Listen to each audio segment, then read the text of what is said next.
Vamos lá, produção, corrigindo a lição de casa de História da página 12. Muito bem. Leia o texto abaixo. O populismo nos anos 30 e 40 foi uma fórmula contraditória.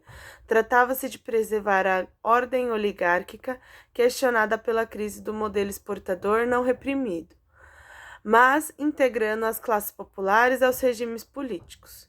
Uma fórmula para evitar a revolução, segundo a expressão seguidamente utilizada. Segundo o texto, o populismo era caracterizado por uma fórmula contraditória. Que contradição era essa? Copiei, não sei se tá certo. Ó. Tratava-se de preservar a ordem oligárquica, questionada pela crise do modelo exportador, não reprimindo, mas integrando as classes populares aos regimes políticos. Exatamente. Qual que é a parte contraditória? Que tudo seria integrado, né, gente, nos regimes. Mas o que acontece é que os direitos dos trabalhadores seria uma aparente contradição mencionada, né? Porque, vamos lá, a gente vai ter ali os trabalhadores que foi integrado ao regime, né, para que não tomasse poder. E aí eles começaram a dar direito para os trabalhadores, fazendo com que isso virasse uma... Porque assim, gente, vamos pensar no comunismo, tá? Que era o medo em si. Então a gente estava com o medo do comunismo vir a ficar uma coisa vigente no Brasil, só que a gente começa a dar todos os direitos que o comunismo, entre aspas, daria para eles, entenderam? Então, vai ficar uma contradição com relação a isso. Então, eu tenho aqui, eu vou integrar isso aqui, esse medo do comunismo dos trabalhadores entrarem e terem o poder, né, porque isso seria uma característica da ordem comunista, mas que acabou sendo implantado dentro dos governos autoritários, ok? 2. Cite 3 medidas semelhantes tomadas por Cardenaz e Perón em seus respectivos países. O que vocês colocaram?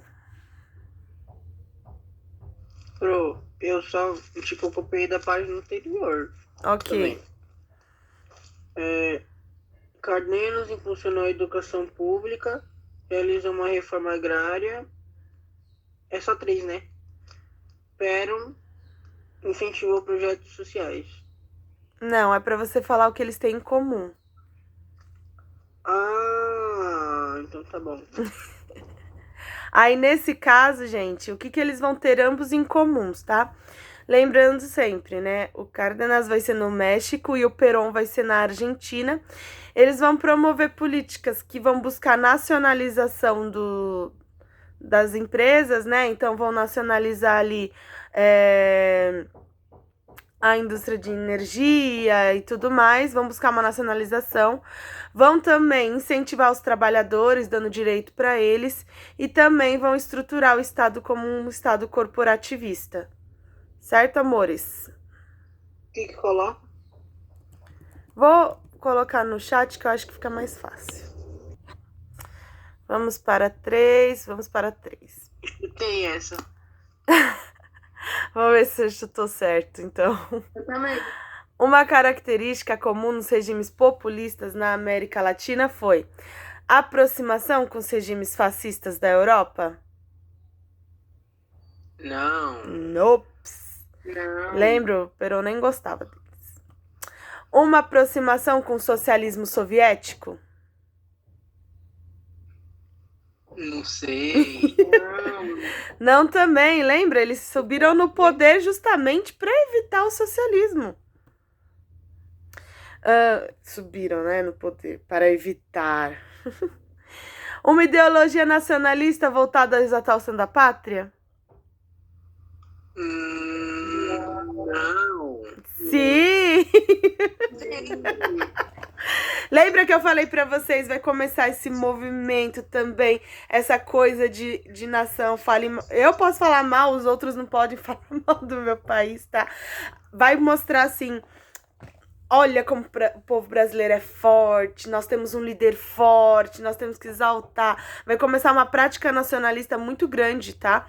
Principalmente também porque vai começar a nacionalizar um monte de empresa, um monte de indústria também, certo? E eles vão falar até, inclusive, né? Olha, pátria amada Brasil. Tá? Então vai ser bem, tá? Uma postura liberal com relações a práticas econômicas? Não, também. E o incentivo à liberdade de expressão de empresa? Essa eu não vou nem falar nada.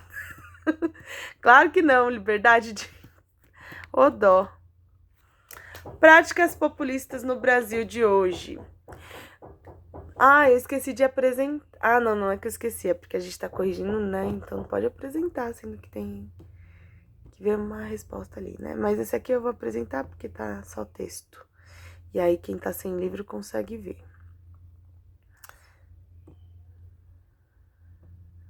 Vamos lá. Práticas populistas no Brasil de hoje. Todo líder populista se vale de emocionados discursos políticos. No dia 12 de julho de 1989, o então candidato à presidência da República do Brasil, Fernando Collor de Mello, proferiu um discurso ao seu partido PRN, prolongando sua candidatura. Leio o trecho do discurso, compromisso de minha geração. Cheguei à posição em que hoje me encontro, ao contrário do que apregoam os que me agridem e os que me injuriam, com mensagens claras, com projetos factíveis e ideais conhecidos. Quero ser voz dos oprimidos, dos desassistidos, dos epoliados e dos humildes que nunca tiveram voz nem vez no processo histórico brasileiro. Não venho em nome dos que têm fome de poder, mas sim em nome do que tem sede de justiça. Venho em nome da fé como mandatário da verdade e sob inspiração da liberdade com justiça, para promover a prosperidade coletiva, retomar o desenvolvimento, restaurar a dignidade da vida pública, assegurar a soberania nacional, reformar as velhas estruturas, banir de vez os vícios de incompetência, da corrupção, das práticas espúrias que infelicitam o país, degradando a atividade pública e envergonhando a nação. O que eu quero que vocês vejam aqui? Quantas palavras desse discurso vocês não conhecem? Todas, mentira. Apregoam, factíveis, espoliados. Não existe. Vocês estão vendo? Isso é uma coisa que político faz até hoje. Não fica um discurso bonito. Olha que pessoa culta. E o pobre não entende nada do que eles estão falando. Certo, queridos? Isso é uma característica política. Pode ver. Pega aí um discurso. Vocês vão ver que metade das palavras vocês não conhecem. Sabe por quê? Porque eles não querem que você entenda mesmo o que eles estão falando. Eles só querem que vocês olhem e falem, nossa, como fala bem, né? Que coisa bonita e tudo mais.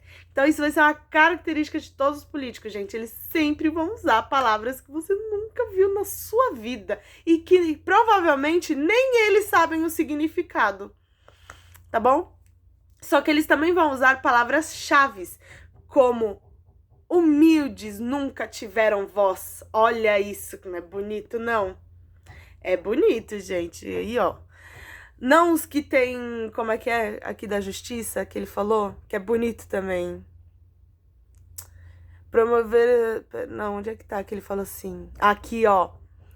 Não vem em nome dos que têm fome de poder, mas sim em nome dos que têm sede de justiça. Isso é bonito, gente. Vocês têm que concordar comigo aí, que esse discurso tá caprichado, não tá não? É uma coisa que você olha assim e fala, tô emocionada, não fala não? Opa. Então a gente vai ver aí, gente, uma característica política, tá bom? Eles vão usar esse tipo de método para impressionar os seus eleitores, né? E também para mostrar, olha como eu sou inteligente, eloquente, eu não vou fazer feio, tá bom? Se bem que ultimamente tá meio esquisita a nossa política, né? Mas tudo bem. Então vamos lá, o que se pede. No discurso de Fernando Collor, destaque algumas características que ele apresentou sobre si mesmo e sobre seus inimigos. Então vamos lá. O que a gente consegue ver aqui? Que ele vai ter um forte desejo que ele fala, né, gente? No discurso do Fernando, ele consegue falar assim, que ele tem sede de justiça, que ele não quer corrupção, que ele... O que mais que ele fala? Que ele quer inovar, olha só.